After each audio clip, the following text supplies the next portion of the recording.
Hi, welcome. Enjoy the content, subscribe, and turn on notifications. Haley always believed she had won the love lottery. Her marriage to Brian was light, complicit and true. They laughed together at the simplest things, made long-term plans, dreamed of having kids and a house in the country where they would grow old side by side. Brian was the kind of man who made her coffee before leaving for work, who decorated important dates and who never went to sleep without saying, "I love you." And Haley returned with the same intensity. She made it a point to show admiration for him, supported his projects, left notes in pockets or mirrors, cultivating every day what united them. There were no serious fights, past affairs, or suspicions. The marriage was stable, sweet and mature. The promotion at work came as a blessing. Finally, after years of effort and dedication, Haley was recognized with a coordination position at one of the largest engineering companies in the country. With the new role came frequent travel. That was the only negative point of the new phase. Brian supported from the beginning, always encouraging, saying that she deserved every achievement. And she moved forward confidently, certain that her home base was solid. By company policy, coordinators weren't allowed to travel alone. That's why Travis started accompanying her.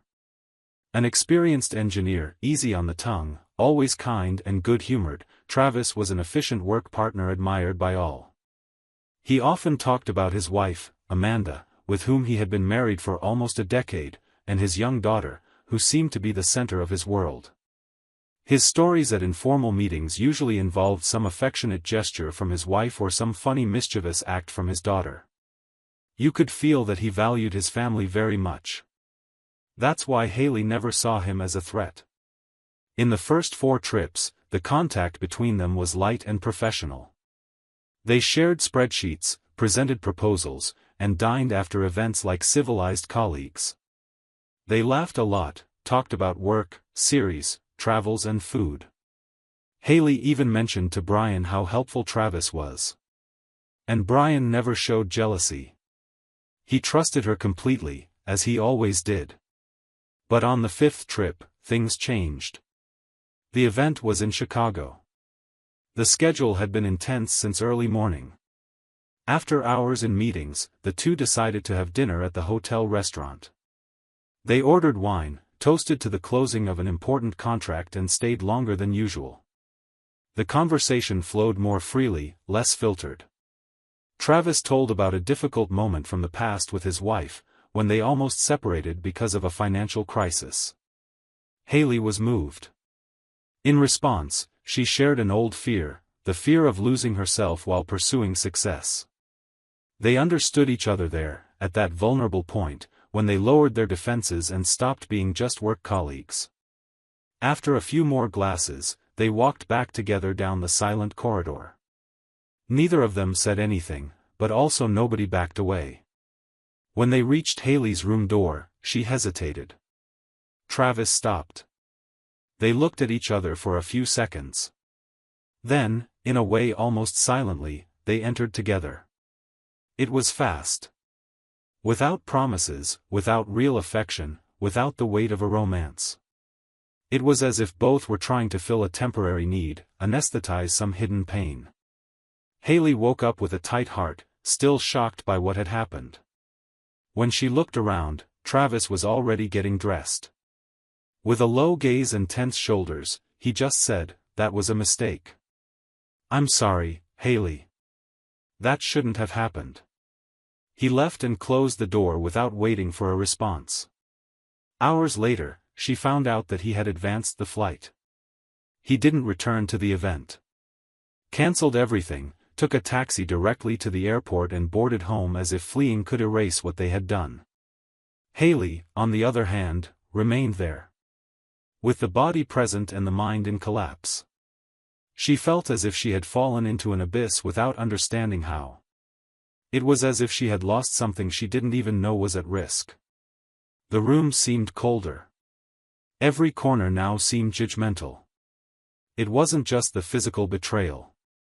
It was the breaking of everything she believed about herself. Brian didn't deserve that. Amanda didn't deserve that. But even taken over by guilt, Haley still tried to understand how everything unraveled so quickly. And the most painful part, how Travis could leave like that, as if she were just another mistake to be forgotten. The silence in the room lasted longer than necessary. Haley remained seated on the bed, looking at the closed door, as if simply looking at it would be able to make Travis return and undo what they had done. The tangled sheet on her legs, the dress on the floor, the smudged makeup. Nothing made sense. She breathed deeply, trying to understand when she lost control of her own story. Everything seemed a dirty dream, as if she had been torn from her real life and thrown into a distorted version of herself. For years, she built her reputation based on conscious choices, ethical stance, respect for others. And there she was, in the middle of a hotel room, hoping no one had seen Travis leaving through her door. She tried to take a shower, cool her head, but the water running over her skin only served to accentuate the feeling of dirt. She felt broken. It was as if she had broken something precious inside herself, something she hadn't realized she carried until the moment she lost it. Looking at her reflection in the mirror, she saw a woman who could no longer sustain the pride she had always had for herself. The one who was proud of her own trajectory, the solid partnership with her husband, the values she claimed to cultivate. Everything seemed to have slipped between her fingers in minutes.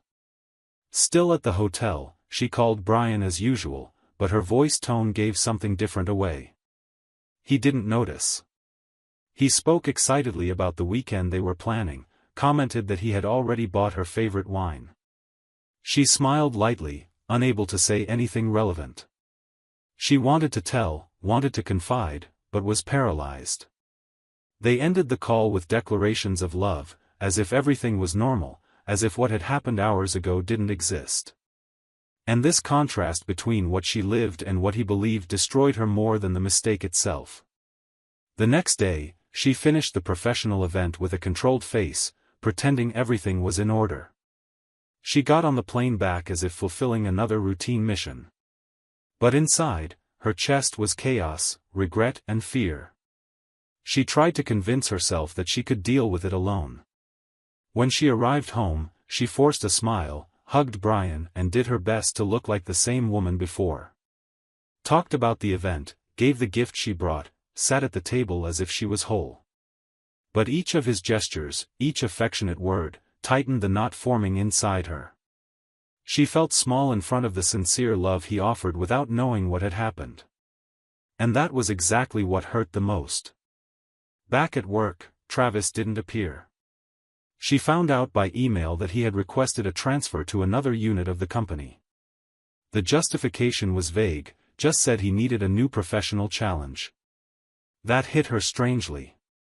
If on one hand it relieved the weight of meeting him again, on the other it exposed how disposable she had been. Travis continued his life without looking back. He didn't send messages, didn't write anything, didn't show concern about what she would face from then on.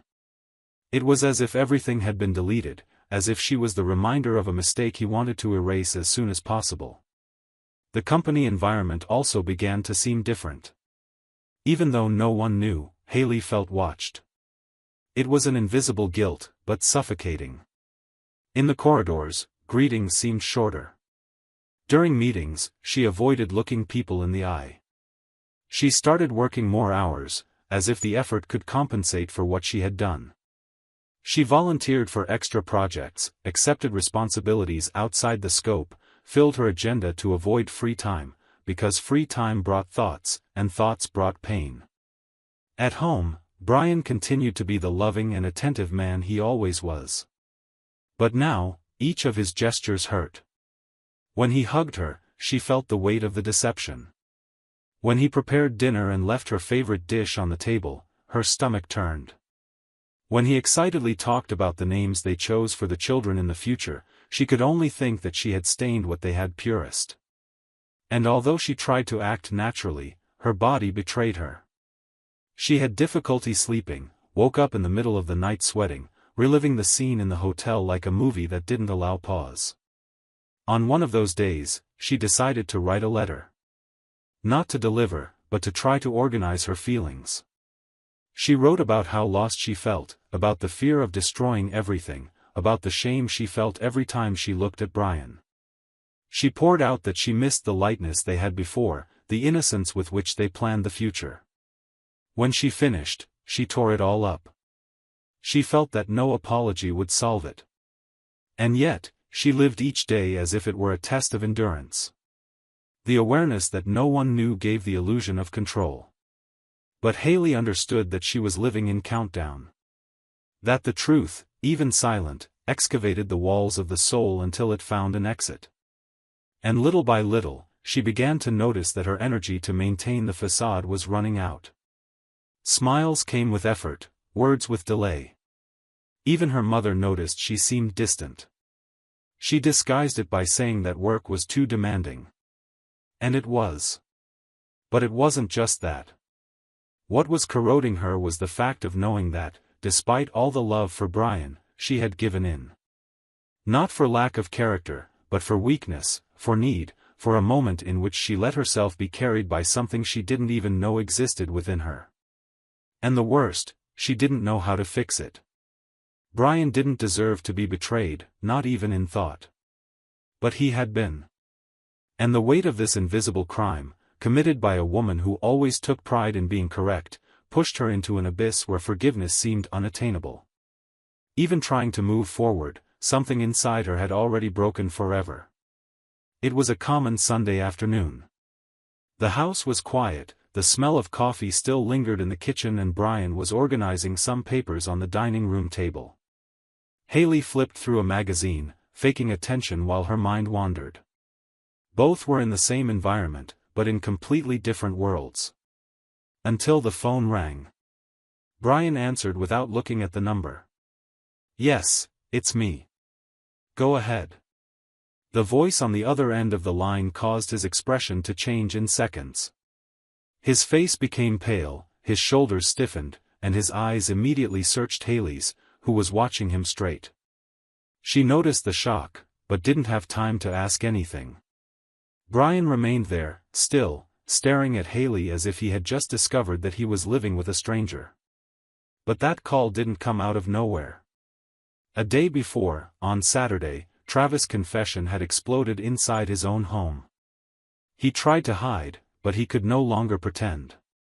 Amanda was used to his emotional absences in recent times, but still believed he was just overwhelmed.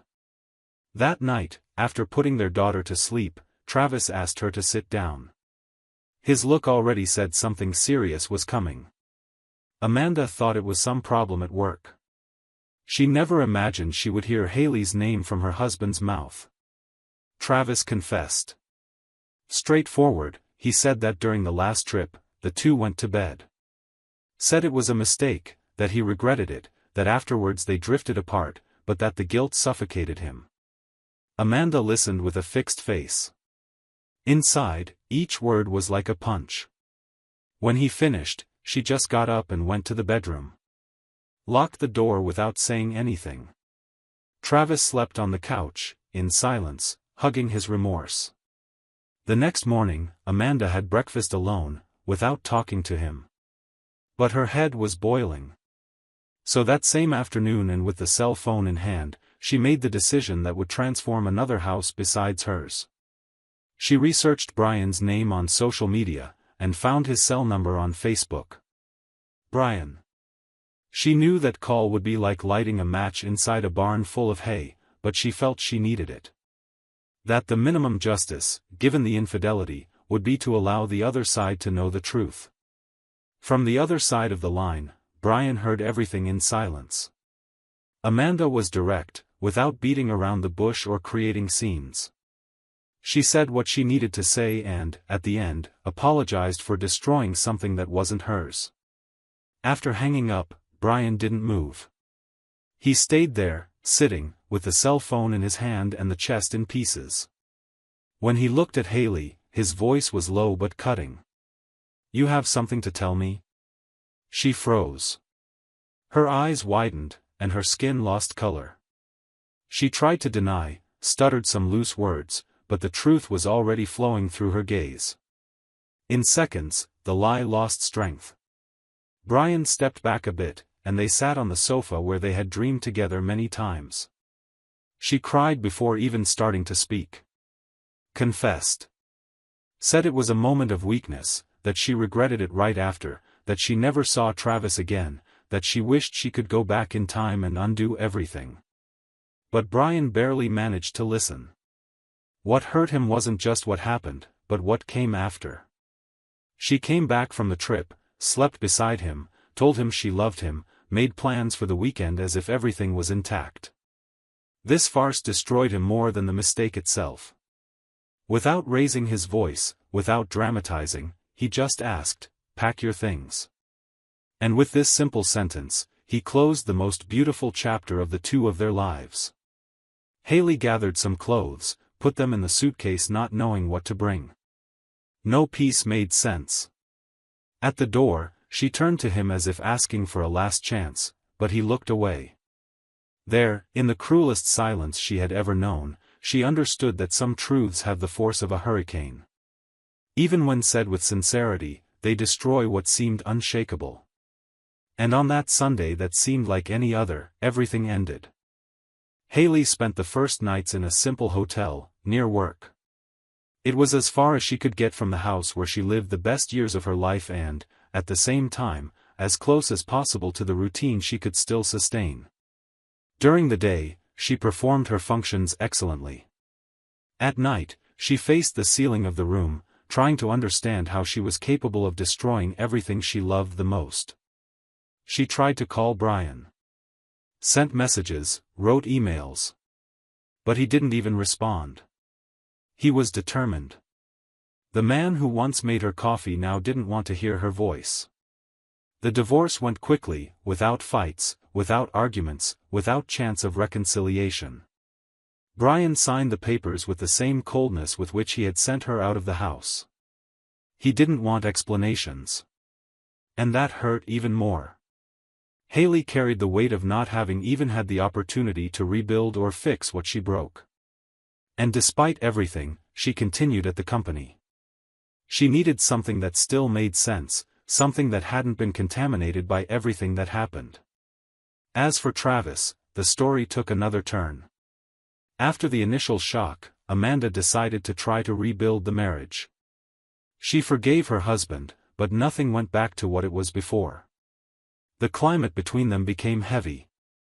The conversations, short. The complicity, injured. Amanda imposed a clear condition: he would have to leave the company. That was where everything had started, and she couldn't stand the idea of Travis crossing the same hallways, even if Haley was far from him. He agreed. He resigned and got a job at another company. He distanced himself from everything, including his closest colleagues. He disappeared discreetly, like someone trying to bury the past. Years passed. Haley remained firm. She climbed the corporate ladder, took on new projects, gained the respect of the entire board. Over time, she was promoted to director of projects, the highest position she had ever held. Her career became an example. Many saw her as an admirable leader, strong, tireless. But behind the efficiency was a cautious heart. She attended events, smiled at parties, but avoided deep involvements. She refused dating invitations, fled possibilities. She never shared her life with anyone again. After the fall, she built walls so high that no one else could climb them. And even surrounded by achievements, sometimes at night, lying alone in her bed, she missed something that titles and bonuses didn't fill. And the emptiness, even subtle, still lived there. On a sunny Saturday, Haley decided to visit her mother. It had been weeks since she had promised to go there, but she always found an excuse: too much work, an urgent delivery, a last-minute meeting. This time, she woke up with a sincere desire to leave home, breathe other air and hear the familiar voice that always brought her peace. After breakfast with her mother, she decided to take a walk around the neighborhood and, without thinking much, followed the path of the park she used to frequent with Brian. It was almost instinctive. Her feet seemed to guide her to that place as if time wanted to show her something. When she arrived, she felt her stomach twist. The park was full, with families scattered on the grass and children running between the trees. She walked slowly, observing everything with a mix of nostalgia and distance. That's when, in the distance, she saw a man crouched, holding a little girl's hands, helping her climb the slide. A little behind, a boy with light hair laughed loudly while throwing a ball towards a couple. The man turned, and Haley recognized immediately. It was Brian. She stood still for a few seconds. Time seemed to slow down. Beside him, a woman with a light expression watched him smiling. She seemed calm, secure, like someone who knows exactly the place she occupies in someone's life. Haley didn't feel envy. Nor did she feel anger. She only felt a silent pang of nostalgia. They looked happy. Simply happy. That was enough. For a moment, she imagined what it would be like if she had made different choices. If she had controlled that night, if she had had the courage to tell before, if she had asked for help. But what passed, passed. She didn't approach. Didn't call, didn't wave, didn't try to be seen. She stayed at a distance, like a hidden memory among trees and children's laughter. And there, in that meaningful silence, she noticed something unexpected. When she turned to go away, she felt a tightness in her chest, but it was different. It wasn't guilt. It was relief. It was like the weight was finally sliding off her shoulders. Life had moved on. For Brian, for Travis, for Amanda. And now, it could move on too. That afternoon, for the first time in many years, Haley cried. But these weren't tears of pain. It was a calm cry, clean, like someone accepting scars and deciding to stop reopening wounds. She cried for everything she lived, for everything she lost, but also for everything she learned. After that, she wiped her eyes and smiled. A small smile, but genuine. There, in the middle of the park that had once been the setting of so many dreams, she finally understood, her freedom would never come from Brian's approval, nor from Amanda's forgetfulness or Travis's absence. It would come from the moment she looked inside and firmly said, "You made a mistake, but you learned." And that day, in the silence of an ordinary afternoon, Haley forgave herself. For the first time, she was free. Thank you for watching the video. If you enjoyed it, don't forget to subscribe to the channel and turn on notifications so you won't miss any updates. See you next time. Hi, welcome. Enjoy the content, subscribe, and turn on notifications. Madison has always been meticulous with her commitments. When the invitation for the college alumni meeting arrived, she hesitated. She thought about refusing, saying she had another event or that she needed to accompany Lucas with something. But something inside her was stronger, curiosity. Not just to see old friends, but because Raphael might be there.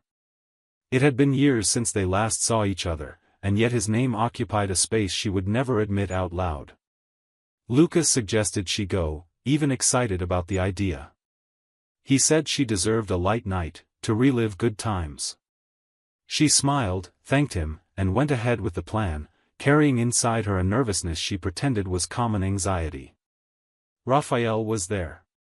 Exactly as she remembered. His beard was fuller, some strands of hair had turned gray, but the smile, the one that always made her forget the world, was intact. They greeted each other like old friends, exchanged jokes, talked about life, laughed about the past. It was supposed to be nothing more than a reunion, a toast, a hug, and that was it. But when he said goodbye and held her hand for a second longer, Madison felt the weight of what was hidden beneath the surface. The following days were marked by discreet messages. At first, comments about the event, inside jokes, memories of professors, parties, trips. Then came the compliments. "You still have the same look," he wrote once. She took her time to reply, but she did.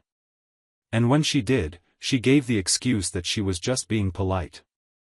Lucas didn't suspect anything. He worked a lot, traveled frequently, trusted her with ease. And this made everything even more dangerous. Madison started to schedule lunches with Raphael. She called them meetings with colleagues, social gatherings, even invented a fake project with alumni to justify the more frequent meetings. Lucas, always busy and without time, accepted the explanations naturally. Trusted so much that he never considered checking or questioning. Meanwhile, each lunch became more intimate. The eye contact lasted longer. The touches became more frequent. And then came the kisses. Without declarations, without promises. Just the shared silence of someone who knew they were going too far, but kept going anyway. She began to divide her emotional routine.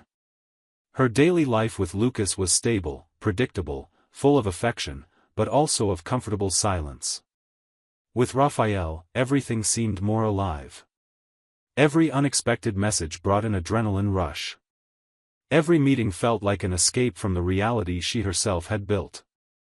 And the most curious thing was that, even deep in this dangerous game, Madison still saw herself as a good person.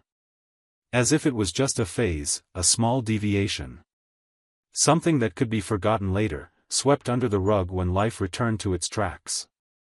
During one of those lunches, Raphael asked if she was happy. She laughed. Disguised it. Said yes. But the question echoed. That night, she lay next to Lucas, who slept peacefully, and looked at the ceiling as if expecting an answer to appear there. She began to notice details she used to ignore. The way Lucas placed his cup on the table carefully, how his eyes searched hers when telling stories about work, the genuine effort he made to see her smile. All of it was still there. But the space Raphael occupied in her mind started to push those gestures into the corner. Over time, Madison lost count of how many meetings she had with Raphael. The secret relationship evolved without needing to give a name to what they lived. There was desire, nostalgia, and a kind of distorted comfort, as if there she could return to who she was before so many responsibilities and routines. She swore to herself that she could stop. That she was just giving in to a temporary weakness. That things would go back to normal soon. But what she felt for Raphael stopped being a memory and became presence. A constant, invasive presence, disguised as a text message or random memory. There was a day when Lucas suggested a couple's trip to revive their connection from the dating days. He seemed excited. Talked about beaches, trails, wine. Madison faked enthusiasm, but inside she shrank. The idea of being alone with Lucas sounded more like guilt than relief. She started avoiding the topic, saying they were too busy, that the timing wasn't right. On the other hand, Raphael spoke about the future naturally. Reminded her of what they were, what they could have been, what they could still be. This confused her even more. Like she was being pulled in two directions, but without the courage to let go of either. At that point, Madison already lied naturally. Said she was with friends when she was with Raphael. Made up non-existent commitments. And every time Lucas smiled, offered flowers, or said he loved her, she felt a heavier weight in her chest. A growing fear that all of it would come out someday. But also a strange feeling that maybe, just maybe, she deserved that risk. Like she was testing the limits of what she was capable of hiding, feeling, sharing. And so she continued. Pretending that life was the same, even though she already knew she had crossed an invisible and dangerous line. A line that, once crossed, doesn't allow a return. She believed she still had control. That she could stop whenever she wanted. That everything was under her command. But the heart, that one, had already chosen a different path. And Madison would only understand the real consequences when it was too late. Madison's first reaction to seeing the pregnancy test was silence. She stood there, staring at those two pink lines as if time had stopped just for her. Her heart raced, her thoughts were confused, and the strange feeling that everything she had postponed was now in front of her. The impulse was to hide the test, put it at the bottom of the bathroom drawer, and pretend that none of it was happening. But the nausea, the morning sickness, the mood swings, and that discomfort growing inside her made it clear that her body was changing. And changing the body was easy to notice. What really scared her was what came along with it, guilt growing alongside doubt. She tried to think rationally. Did calculations, recalled dates, looked for signs. But no matter how she reorganized the facts, the timeline insisted on showing that the chances of the baby being Raphael's were real. And this consumed her. She tried, at all costs, to cling to the possibility that Lucas was the father.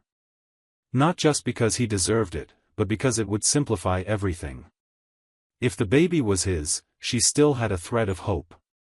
She could pretend, move forward, bury the past with Raphael as something isolated, an emotional mistake justified by boredom, routine, time. But this thought always came loaded with anguish that weighed more than any morning sickness. Lucas found out about the pregnancy a few days later. He was excited, almost emotional. Hugged Madison like thanking her for an unexpected gift. Started talking about names, styles of cribs, plans for the future. Said he finally felt like their lives were taking a new step. And while he spoke with sparkling eyes, she smiled on the outside, but inside she felt something breaking. In silence, Madison wished that everything was simple. That guilt was just an exaggerated reflection of conscience. That time would help her forget what she lived with Raphael. But Raphael's presence seemed to grow too, parallel to the pregnancy. Raphael became more present. Started sending messages at different times, with words that left Madison uneasy. Said he had been thinking about her, that he felt a strange connection, that sometimes he dreamed of things he couldn't explain. She tried to change the subject, distract, didn't reply immediately. But each message was like a mirror, reflecting everything she tried to hide from herself. He still didn't know about the pregnancy, and this made her even more nervous. She wanted to tell him, but lacked the courage. Because by telling, she would create another version of the story. One that involved more than feelings, more than nostalgia, it involved a child. And this would make everything more real, heavier, harder to erase.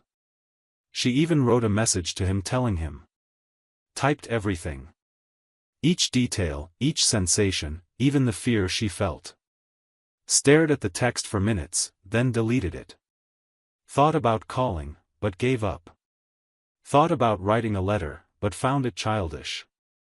Deep down, Madison knew she was delaying not just a conversation, but a decision. Any movement in that direction would bring a consequence. And she still didn't know which of them had enough strength to sustain. Meanwhile, her belly grew, and with it, the need to pretend that everything was fine. She started to distance herself from her meetings with Raphael. Said she was busy, that commitments were intense, that she needed to focus on work. He questioned, demanded, asked if she had done something wrong. And she said no, that she was just tired. But the truth was that her conscience was imploding. Sharing a bed with a man who dreamed of a child who might not be his, while exchanging messages with the other who might be the father, and all this exhausted her more than the pregnancy itself. Each ultrasound was a mix of emotions. Lucas held her hand and smiled as he watched the baby on the screen. Commented on the size of the hands, the shape of the head, tried to find similar traits between the two of them. And Madison remained silent, with a trembling smile, hoping that this pixelated image wouldn't reveal any detail that would expose what she most wanted to hide. The weight of lies seeped into every detail of the routine. In the gaze, in the touch, even in the way she avoided certain topics with Lucas. He noticed small changes, but interpreted them as anxiety, hormones, fear of being a mother for the first time. The days became long and confusing. At night, Madison spent more time awake than sleeping. Replayed scenes with Raphael in her mind, tried to remember accurately the dates. Thought about doing the test during the pregnancy, but feared what she might find. Lucas started setting up the nursery. Painted the walls, chose the wallpaper with teddy bears, assembled the crib carefully. With each new detail, she felt a bigger squeeze. All of that was being done by someone who believed in a version of the story that no longer existed. A story built on silent promises, but now contaminated by another reality. Madison lived the paradox of wishing the baby was Lucas's, while deep down fearing it was Raphael's, because if it was, everything would be lost. She tried to cling to faith, prayed before sleeping, asked for a miracle, looked for signs. Tried to convince herself that it was just an emotional outbreak. That the odds were still in favor of Lucas. That perhaps her body had reacted differently to time, that stress had altered her cycle, that there was some hidden detail that would change the calculation. But everything she found was the same cold and direct math, always pointing to the same place. And while the world around her seemed to celebrate the new life growing inside her, Madison slipped into a silent countdown. Each day bringing her closer to the moment when she would no longer be able to avoid the truth. And the fear of losing everything she had began to mix with the fear of having to continue living with something she could no longer hide. Madison didn't plan to tell, but the weight had already become greater than silence. After days of brooding, she wrote to Raphael saying she needed to see him. He suggested a discreet coffee, like in the old days. When they sat down, she barely managed to look him in the eyes. Fiddled with the napkin, feigned interest in the menu, avoided saying what had brought her there. Raphael waited for some confession, but not that one. When she said she was pregnant and believed he was the father, there was a moment of disbelief. The smile that followed surprised Madison. He said he always knew there was something bigger between them, that this explained what he had felt since reuniting with her. He held her hand firmly and said it was fate uniting them again. This changes everything, he said, with a conviction that left her speechless. Raphael began to imagine a life together, asked if she saw herself with him and the child. Madison, scared, nodded, but a knot formed inside her. That scene seemed taken from a script where she had never planned to be. She had created a situation where two lives believed in a truth that was still possibly a lie. A few days later, reality began slipping through her fingers. Madison was on the couch when Lucas asked to borrow her phone to look for an old document. She froze inside, but handed over the device with the most neutral expression she could manage. Feigned getting up to get something, trying to seem natural.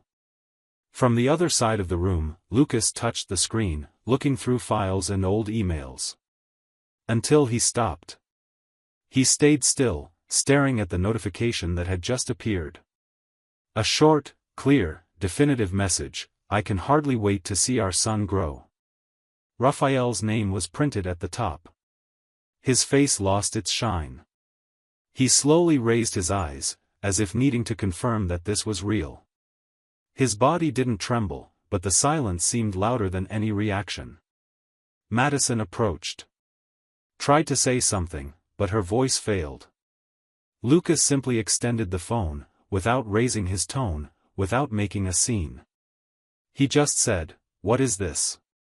She sat in front of him and began to cry before even managing to organize her words. Didn't try to lie. She knew it was useless. She started talking. From the reunion with Raphael, the secret meetings, the confusing feelings, the moment she realized that maybe the child she carried was from another man. She said it wasn't planned, that everything had escaped her control, that she still loved Lucas. He listened in silence. Didn't ask questions. Each sentence of hers was a new wound, a confirmation of what he had never imagined. Madison told him even about the conversation with Raphael, about the meeting where she believed the baby was his. Admitted that she wasn't sure. Confessed her fear, her despair, her guilt. After everything was said, Lucas exploded. Screamed with fury she had never seen before. Cursed, accused, repeated that he felt humiliated. Walked back and forth saying that he had trusted her more than anyone. Asked how she had the courage to smile at him after every meeting with another man. She tried to explain, said she was confused, that she never meant to hurt him, but every word only made him angrier. Until he stopped, breathing heavily, and said that he needed to know the truth, even though he already knew what it would be. He wanted to do the DNA test. Said he deserved it, not out of hope, but for clarity. That regardless of the result, the marriage had ended there. He picked up the phone and called the clinic.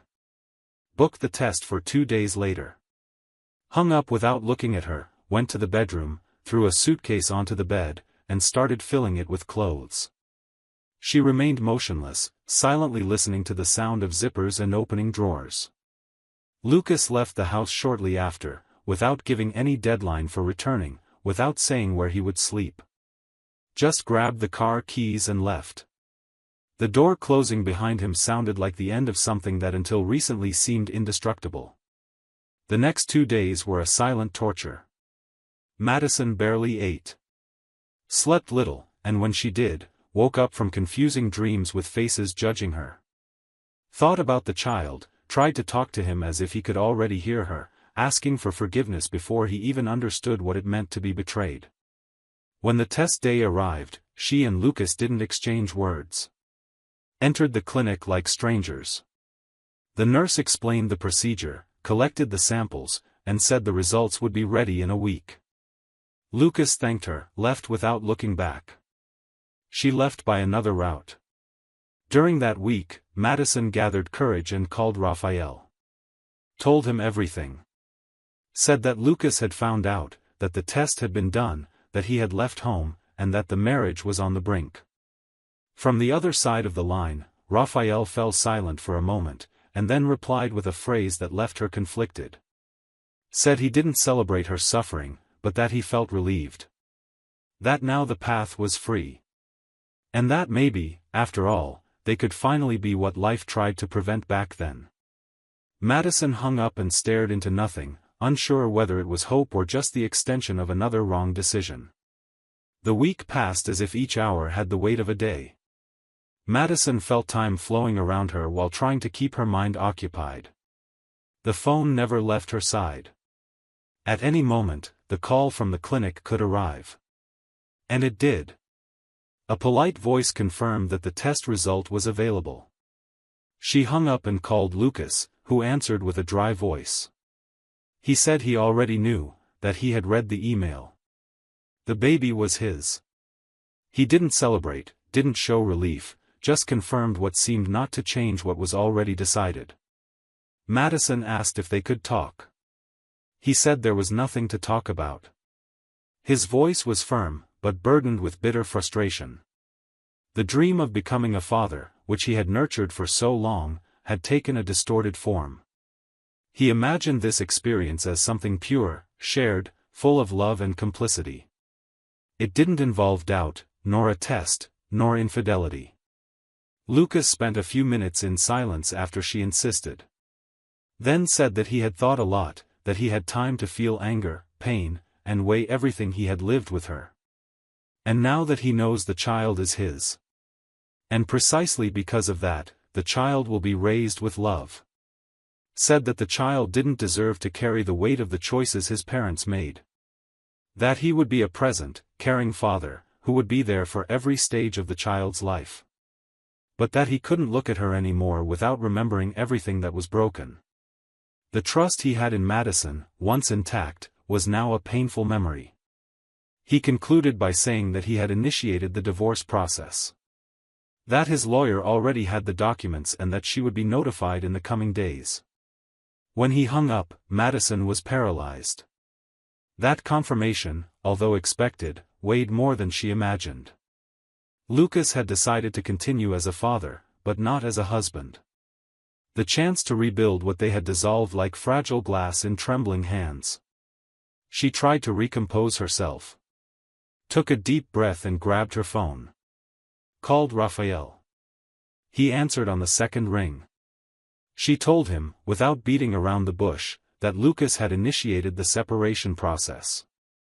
Raphael reacted with surprise, then with restrained excitement. Said that was what he had already imagined. That finally they were free, that now they could build something together, without ghosts between them. Madison stayed silent for a few seconds. She needed to say the rest. With a low but firm voice, she said the test had come out. That the baby was Lucas's. On the other side, silence was immediate. Raphael didn't respond right away. She insisted, "But this doesn't change what we have." He breathed deeply, and his voice changed. Said it didn't make sense. That he was sure the child was his. That something was wrong. Madison tried to calm him, said that even so, they could continue together, that the child didn't need to be an obstacle. Said that it was something they could face together. That they could love that boy, even though he was the son of another man. Raphael stayed quiet for a few seconds. Then responded with a coldness she hadn't expected. Said he didn't want to live under the shadow of another man at home. That he wasn't born to raise someone else's child. That the feeling he harbored for her wasn't strong enough to ignore that fact. Madison tried to insist. Remembered all the times he said he loved her, that he dreamed of a life with her. But Raphael was direct.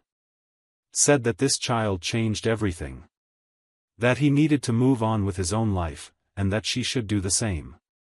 Apologized for not being the man she wanted. His voice was already distant. Before she could say anything else, he hung up.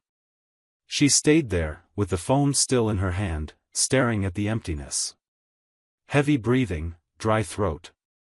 The rejection was hard, but the worst was realizing that she was now left with no one. First Lucas, now Raphael. The plan she believed she could mend was beginning to crumble on all sides.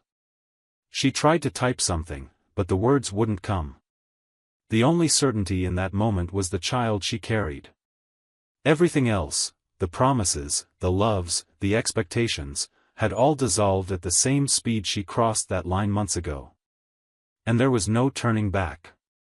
The birth happened on a morning that seemed like any other, but for Madison, it carried a weight that couldn't be measured in hours.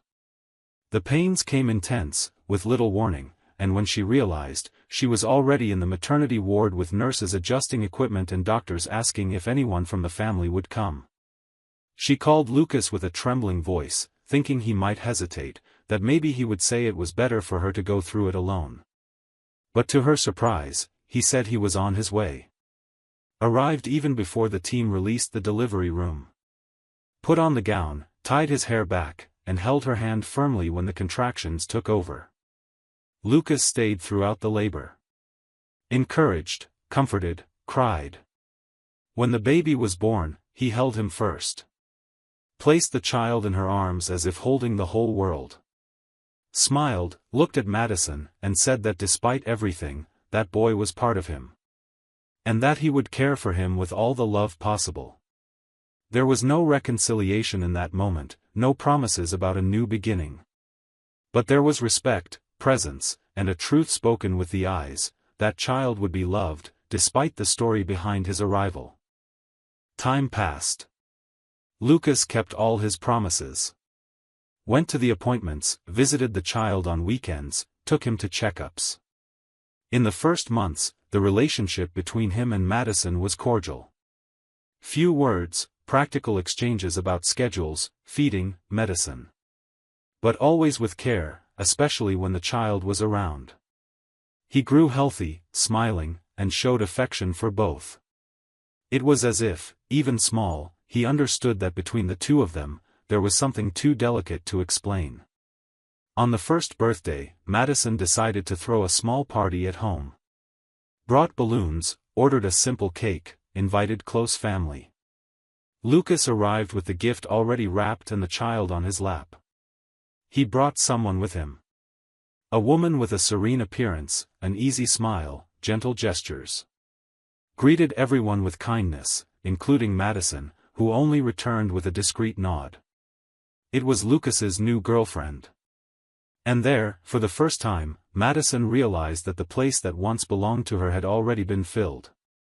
The child, upon seeing the father's girlfriend, ran to her arms with familiarity. Laughed, pointed to the balloon and tugged her hand.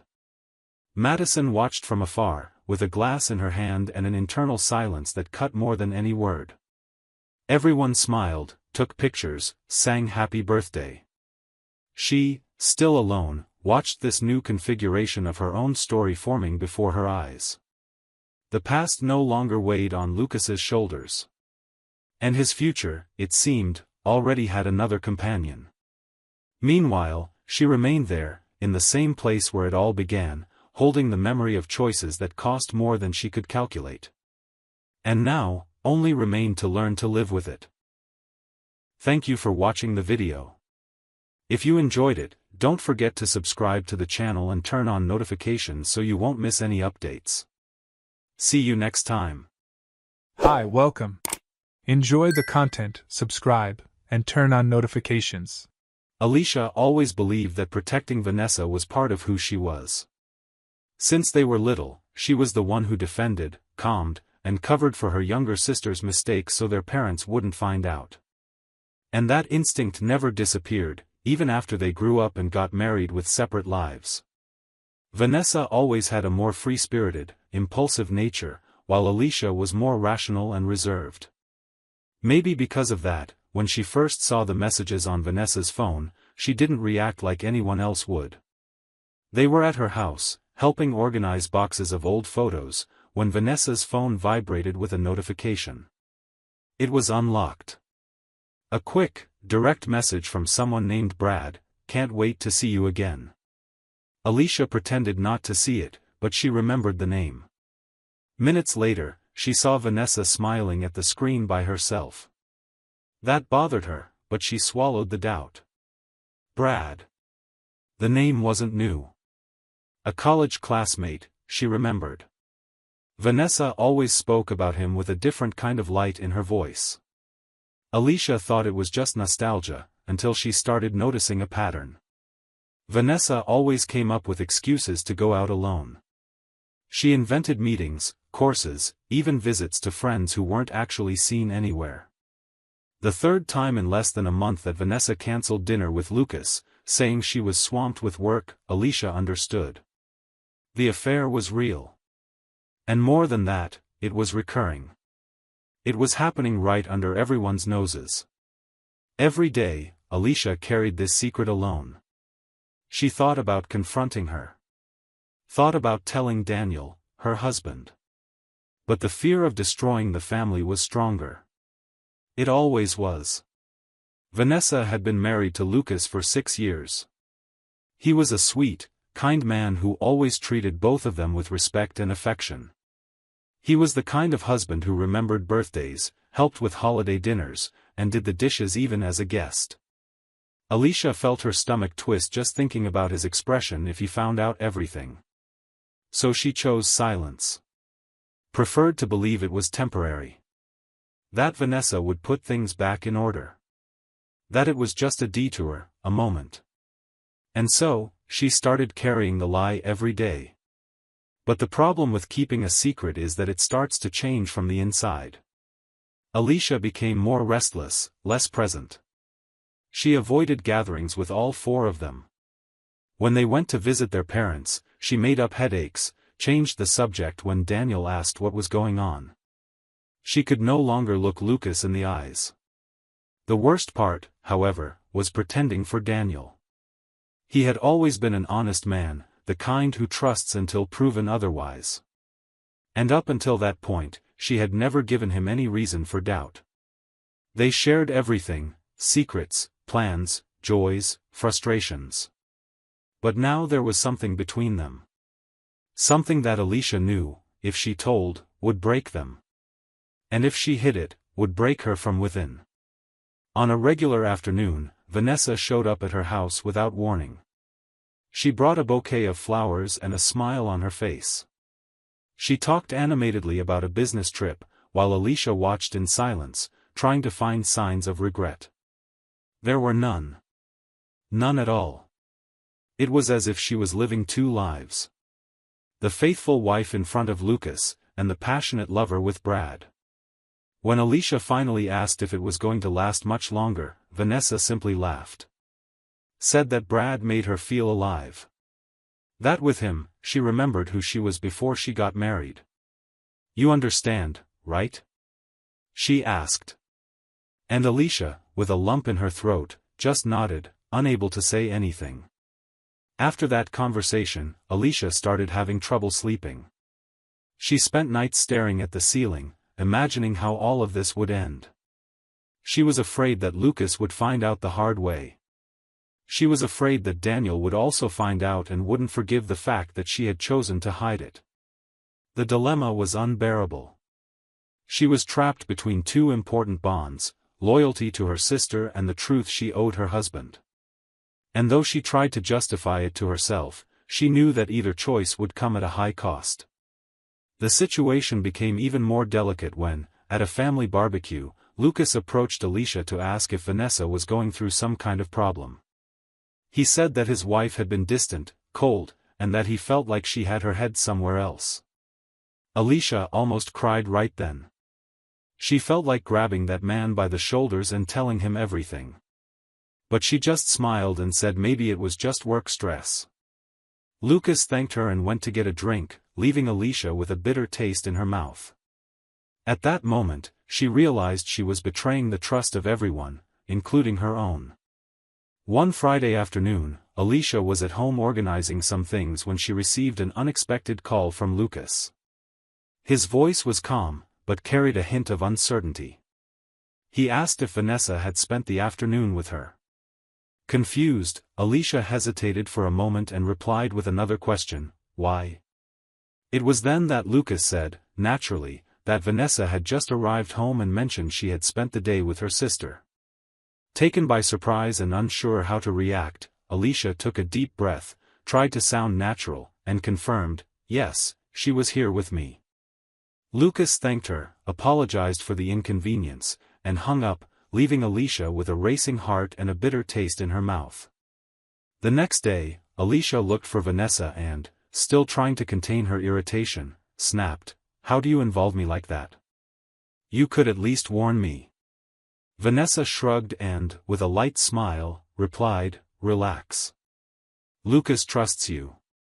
That made Alicia's stomach churn. The feeling of being trapped in a web that wasn't hers only increased. A week later, in the middle of the afternoon, Vanessa called again and said directly, "If Lucas calls you, tell him we're shopping together." Alicia closed her eyes for a moment. The situation was starting to get out of control. It wasn't just a secret anymore, it was turning into a dangerous web of lies. In the following days, Alicia tried to convince herself that she was doing the right thing. That protecting her sister was a way to keep the family united. That she was being loyal. But deep down, she already knew that the line between loyalty and complicity was thinner than she imagined. And that maybe, she had crossed that line without realizing it. That was when Daniel started asking more direct questions. He wanted to know why Alicia had been acting so distant. Why she avoided spending time with Vanessa. Why, suddenly, she seemed uncomfortable with things that used to be natural. Alicia always gave an excuse. Said she was tired, that it was just in his head. But Daniel wasn't dumb. And the more she lied, the more attention he paid. The trust between them began to change slowly. Daniel started observing everything. And Alicia, even without knowing it, was already being discovered, not by words, but by silences. Daniel always paid attention to details. Small gestures, silences, hesitations. He wasn't the type to suspect without reason, but he also never let things pass when something started to stand out. In the past few months, Alicia had been different.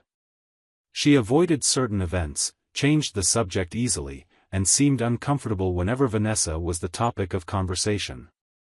She said it was just stress, workload, daily life stuff. But to him, it didn't look like fatigue. It was as if she was hiding something. Something important. And the more she avoided looking him in the eye, the more he felt he was right. That's why Daniel started paying closer attention.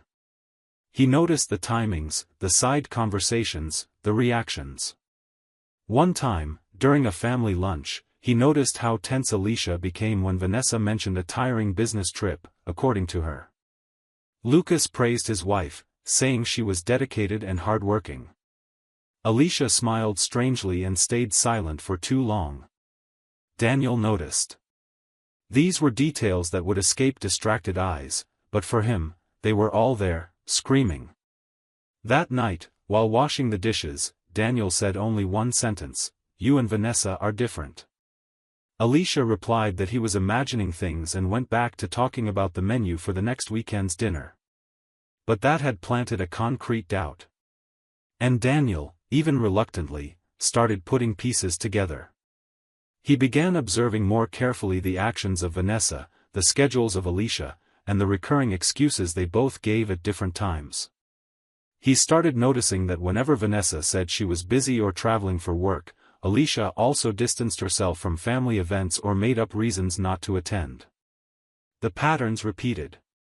During one of these absences, Daniel decided to discreetly check Alicia's tablet history, which was unlocked in the kitchen. Among recipe tabs and news sites, he found searches for hotels in the city center, always on weekends. There were also searches for cafes and quiet places he knew Alicia never frequented. The strangeness increased when he noticed that in one of those hotels, Vanessa had marked her presence in an old post from a restaurant in the same building, something she hadn't told anyone. It was subtle, but for Daniel, it wasn't coincidence. Everything was connected, and Alicia was part of it. From then on, Daniel decided to seek answers. Not because he suspected his wife, but because somehow, he already knew Alicia was involved in all of this.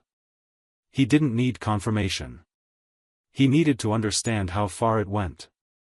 He started cross-referencing schedules, dates, comments. He saw that Vanessa claimed to be in certain places, but the locations and posts matched the times when Alicia also said she was busy.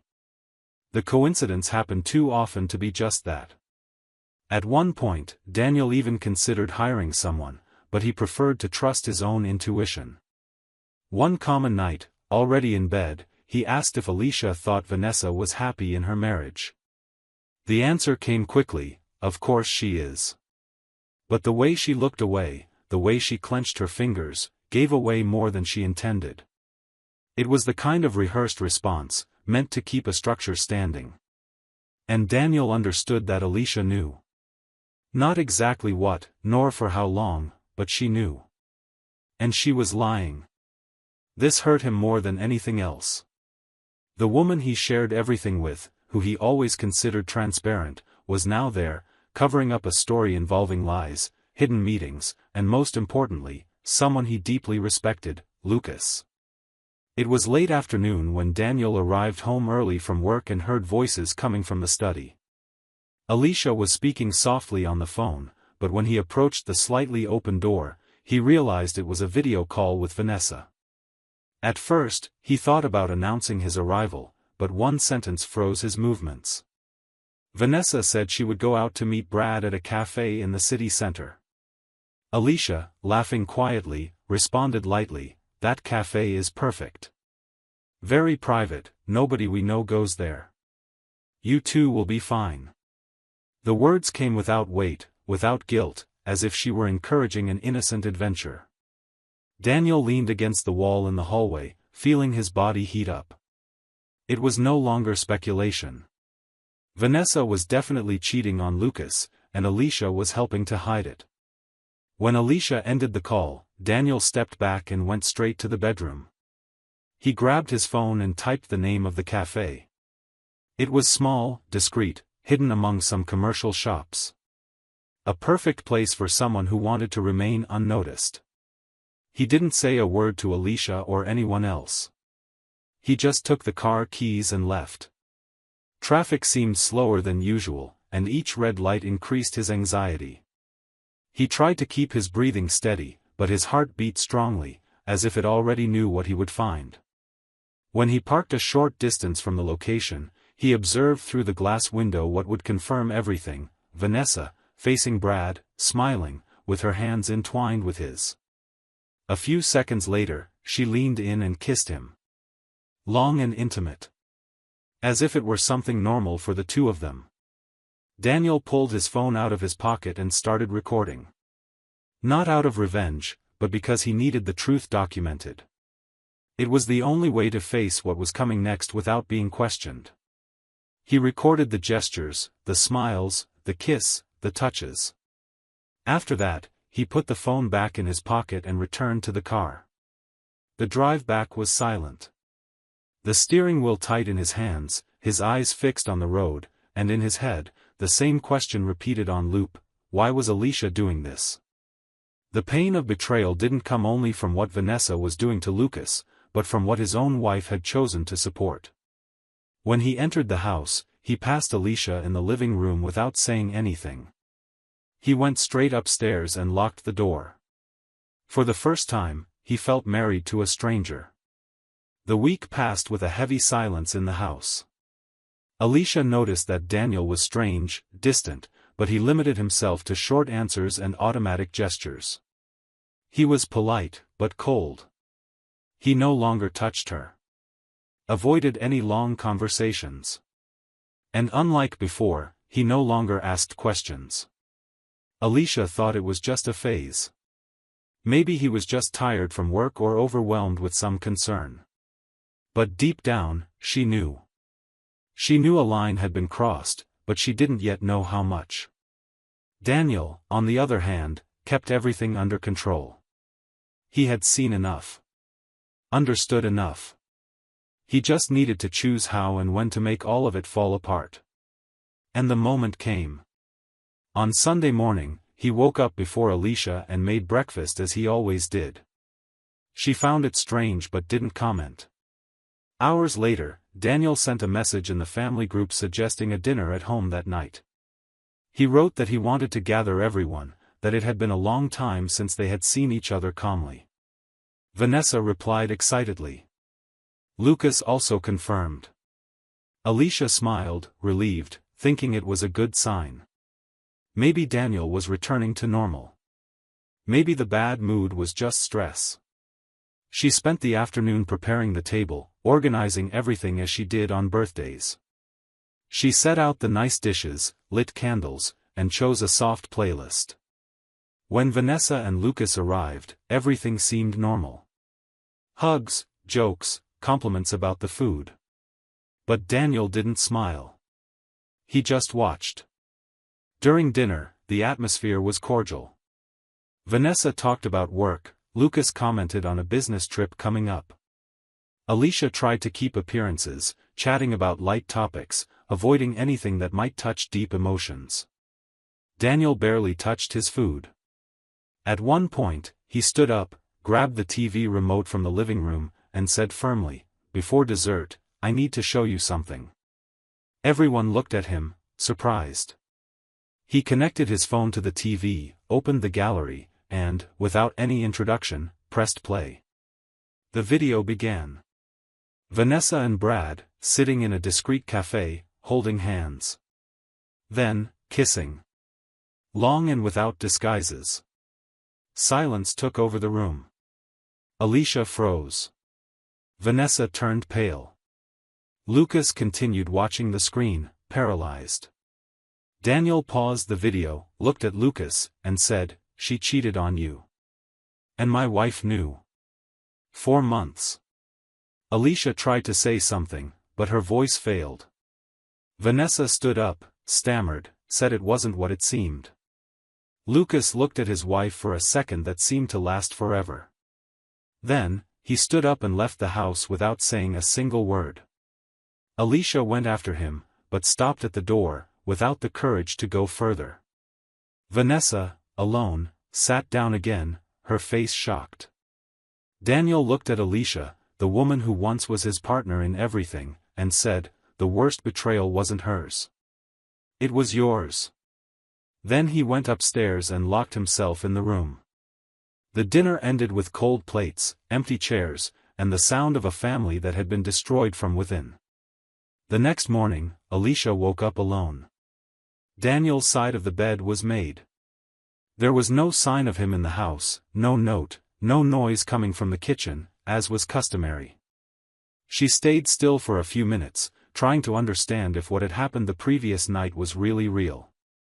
Slowly, the images came back like flashes, the video, the silence, Daniel's disappointed look, Vanessa's pale face, Lucas leaving without looking back.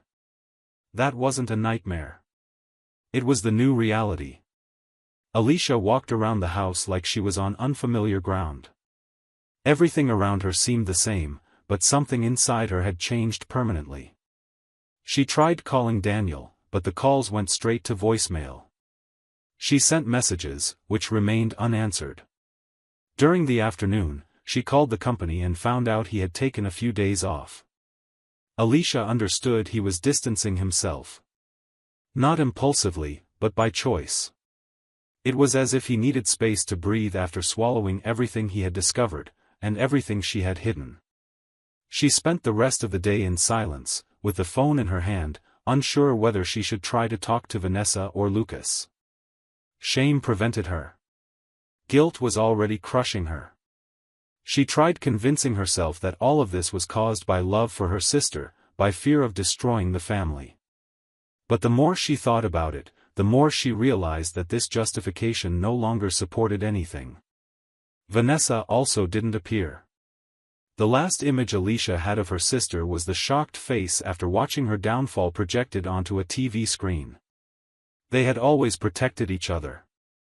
Shared clothes, secrets, childhood stories, moments that no one else knew. But now, there was a chasm between them.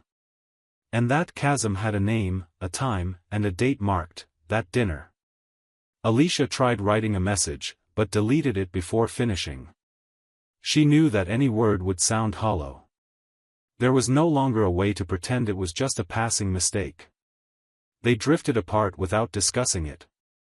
The distance came from the lack of courage to face their own actions. Lucas, for his part, disappeared from radar. He deactivated his social media, blocked contacts from Vanessa's family, and moved out of the house he shared with her. A mutual friend told her weeks later that he had started the divorce process. Nothing was said in person. Nothing was explained. Vanessa tried to find him, left notes, messages, emails. No response. Lucas, the kind man everyone knew, simply chose silence as protection. And for him, this decision was final. For Vanessa, it was devastating. For the first time in a long time, she found herself alone with the consequences of her choices. Brad disappeared from her life shortly after the scandal. He stopped answering messages, vanished from social media, and, as far as it seemed, had ended what for him was just a hidden romance. Vanessa understood that what she had thought was freedom was actually a shortcut to emptiness. Daniel came back home 2 days later, but didn't bring conversation. He lived there as if they were just sharing space.